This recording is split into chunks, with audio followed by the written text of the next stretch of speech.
Shalom, saat ini saya akan membahas tentang bukti bahwa Yesus adalah Mesias dan Tuhan. Kapan Mesias akan datang menurut Alkitab? Tongkat kerajaan tidak akan beranjak dari Yehuda ataupun lambang pemerintahan dari antara kakinya sampai dia datang yang berhak atasnya, maka kepadanya akan takluk bangsa-bangsa. Kejadian 49 ayat 10, dan aku akan menggoncangkan segala bangsa sehingga barang yang indah-indah kepunyaan segala bangsa datang mengalir. Maka aku akan memenuhi rumah ini dengan kemegahan, firman Tuhan semesta alam. Adapun rumah ini kemegahan yang kemudian akan melebihi kemegahannya yang semula, firman Tuhan semesta alam. Dan di tempat ini aku akan memberi damai sejahtera. Lihat, aku menyuruh utusanku supaya ia mempersiapkan jalan di hadapanku. Dengan mendadak Tuhan yang kamu cari itu akan masuk ke bait-Nya. Malaikat perjanjian yang kamu kehendaki itu sesungguhnya ia datang, firman Tuhan semesta alam.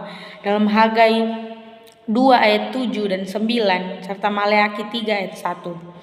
Alkitab berkata bahwa Mesias akan datang dari garis keturunan Yehuda sebelum pemerintahan Yehuda akan hilang lenyap. Pemerintahannya berakhir pada tahun 70.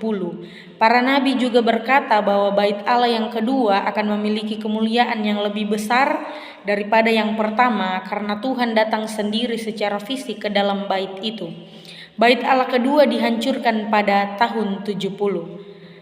Maka ketahuilah dan pahamilah dari saat firman itu keluar, yakni bahwa Yerusalem akan dipulihkan dan dibangun kembali sampai pada kedatangan seorang yang diurapi, seorang raja. Ada 7 kali 7 masa dan 62 kali 7 masa lamanya. Kota itu akan dibangun kembali dengan tanah lapang dan paritnya. Tetapi di tengah-tengah kesulitan sesudah ke-62 kali 7 masa itu, akan disingkirkan seorang yang telah diurapi, padahal tidak ada salahnya apa-apa. Maka datanglah rakyat seorang raja memusnahkan kota dan tempat kudus itu. Dalam Daniel 9 ayat 25 sampai 26. Dan pada tahun 445 sebelum Masehi, Raja Artasasta memerintahkan Nehemia untuk membangun kembali Yerusalem 483, 7 kali 7 tambah 62 kali 7 tahun kemudian. Yesus memasuki Yerusalem pada bulan 9 Nisan tahun 30. Dan Yesus disingkirkan dan disalibkan segera sesudah waktu itu. Pada tahun 70, Titus tentara Roma menghancurkan Yerusalem dan bait Allah. Akan seperti apakah Mesias menurut kitab Yesaya? Begitu buruk rupanya, bukan seperti manusia lagi. Pada ayat 52, pada pasal 52 ayat 14. Dihina, dihindari dan penuh kesengsaraan, dan ia akan menanggung penyakit dan kesengsaraan orang-orang. Ia akan ditikam dan diremukan karena dosa orang lain dan akan membenarkan orang lain.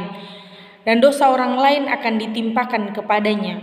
Ia akan diperhitungkan sebagai pendosa. Ia akan diam di hadapan pembantaiannya.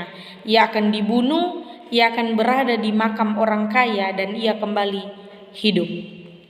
Dan di mana Mesias akan lahir? Tetapi engkau, hai Betlehem Efrata, hai yang terkecil di antara kaum-kaum Yehuda, daripadamu akan bangkit bagiku seorang yang akan memerintah Israel, yang permulaannya sudah sejak purbakala, sejak dahulu kala.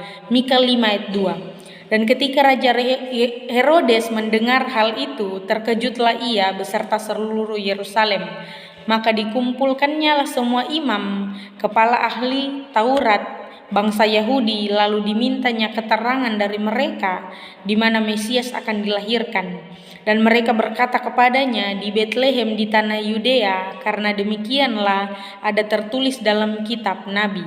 Dalam Matius 2 ayat 3 sampai 5. Perjanjian Lama menyatakan bahwa Mesias akan berada di garis keturunan Abraham, Yehuda dan Daud, dan datang sebelum pemerintahan Yehuda berakhir, yang mana itu terjadi tahun 70. Datang 483 tahun setelah sebuah dekret untuk membangun kembali Yerusalem. Lahir di Betlehem, menjadi nabi besar terakhir di Israel, didahului oleh seorang utusan besar datang kepada orang-orang di atas sebuah keledai, secara personal mengunjungi bait Allah kedua sebelum bait itu dihancurkan. Dianiaya secara fisik tetapi diam di hadapan pembantaiannya, dan mengadakan penebusan dosa, akan dibunuh sebelum bait Allah kedua dihancurkan, dan dikuburkan di pemakaman orang kaya dan kembali hidup. Kemudian siapakah kemungkinan orang itu? Apakah Yesus mengklaim bahwa dia Mesias? Jawab perempuan itu kepadanya, "Aku tahu bahwa Mesias akan datang, yang disebut juga Kristus. Apabila ia datang, ia akan memberitakan segala sesuatu kepada kami." Kata Yesus kepadanya, "Akulah dia yang sedang berkata-kata dengan engkau." Yohanes 4 ayat 25-26. Dan lalu Yesus bertanya kepada mereka, "Tetapi apa katamu? Siapakah aku ini?" Jawab Yesus. Maka jawab Simon Petrus, "Engkau adalah Mesias, Anak Allah yang hidup." Kata Yesus kepadanya, "Berbahagialah engkau Simon bin Yunus, sebab bukan manusia yang menyatakan itu kepadamu, melainkan Bapa-Ku yang di sorga." Matius 16 ayat 15-17. Dan imam besar itu bertanya kepadanya sekali lagi, katanya, "Apakah engkau Mesias, Anak dari yang terpuji?" Jawab Yesus, "Akulah dia, dan kamu akan melihat Anak Manusia duduk di sebelah kanan yang Maha Kuasa dan datang di tengah-tengah awan di langit." Markus 14 ayat 61 ayat 6-62. Demikianlah firman Tuhan kepada Tuanku, "Duduklah di sebelah kananku sampai kubuat musuh-musuhmu menjadi tumpuan kakimu." Mazmur 110 ayat 1. Dan aku terus melihat dalam penglihatan malam itu, tampak datang dengan awan-awan dari langit, seorang seperti Anak Manusia. Datanglah ia kepada yang lanjut usianya itu, dan ia dibawa ke hadapannya, lalu memberikan kekuasaan dan kemuliaan dan kekuasaan sebagai raja. Maka orang-orang dari segala bangsa, suku bangsa dan bangsa mengabdi kepadanya. Kekuasaannya ialah kekuasaan yang kekal, yang tidak akan lenyap, dan kerajaannya ialah kerajaan yang tidak akan musnah. Daniel 7 ayat 13-14. Dan Yesus membuat klaim mesianik secara langsung terhadap dua kalimat kunci dalam Perjanjian Lama yang menggambarkan sosok Mesias. Eksekusi terhadap Yesus adalah akibat langsung dari klaim mesianiknya. Dan nubuatan mengenai Mesias dalam Perjanjian Lama mengandung 108 nubuatan yang jelas yang berbicara mengenai kedatangan Mesias. Setiap nubuat itu dipenuhi dalam hidup Yesus dari Nazaret. Yesus atau tidak seorang pun, hanya Yesus yang memenuhi sosok Mesias lebih dari siapapun dalam kurun waktu yang dispesifikasi oleh Perjanjian Lama. Hanya Yesus yang memenuhi karakter Mesias seperti yang dideskripsikan Perjanjian Lama. Jika Yesus bukan Mesias, maka tidak ada seorang pun yang bisa, dan Alkitab adalah salah. Kemudian apakah Yesus itu Tuhan? Adakah Perjanjian Baru mengklaim bahwa Yesus adalah Tuhan? Mari kita uji. Yang pertama, perkataan Yesus. Yang kedua, mujizat Yesus. Yang ketiga, tindakan Yesus. Dan yang keempat, kesaksian para penulis Perjanjian Baru. Dalam 20 dari 52 perumpamaan Yesus, ia mengidentifikasi dirinya sebagai Tuhan. Beberapa contoh Tuhan dalam Perjanjian Lama perbandingan Yesus dan pada dirinya. Yang pertama, penabur benih. Terdapat dalam Yeremia 31 ayat 27. Dan perbandingan Yesus pada dirinya penabur benih pada Matius 13 ayat 3-9. Kemudian gembala dalam Kejadian 49 ayat 24 dan gembala dalam Yohanes 10 ayat 11. Gunung batu dalam Mazmur 18 dan gunung batu dalam Matius 7 ayat 24. Kemudian mempelai dalam Yesaya 54 ayat 5 dan mempelai dalam Matius 25 ayat 1.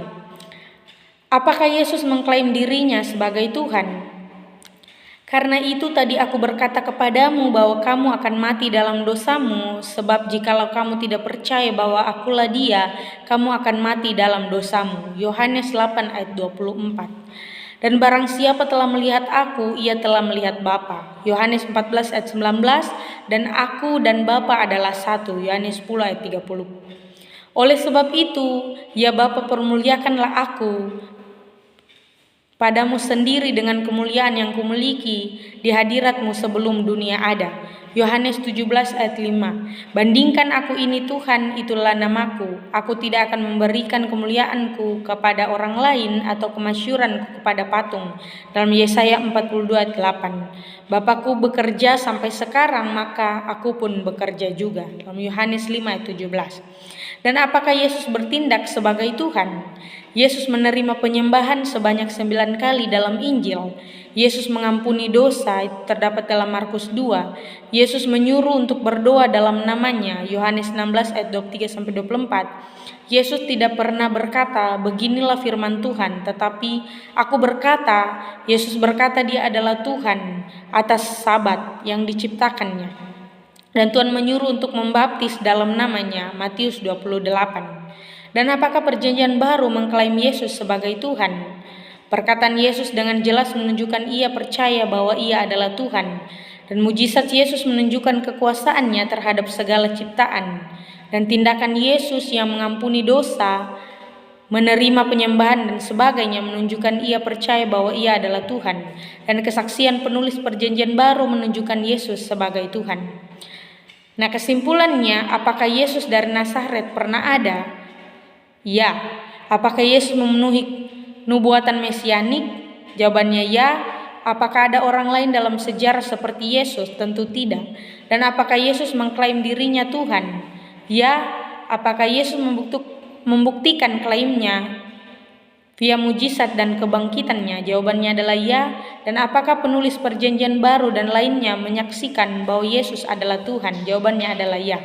Demikian pembahasan bukti bahwa Yesus adalah Mesias dan Tuhan. Shalom.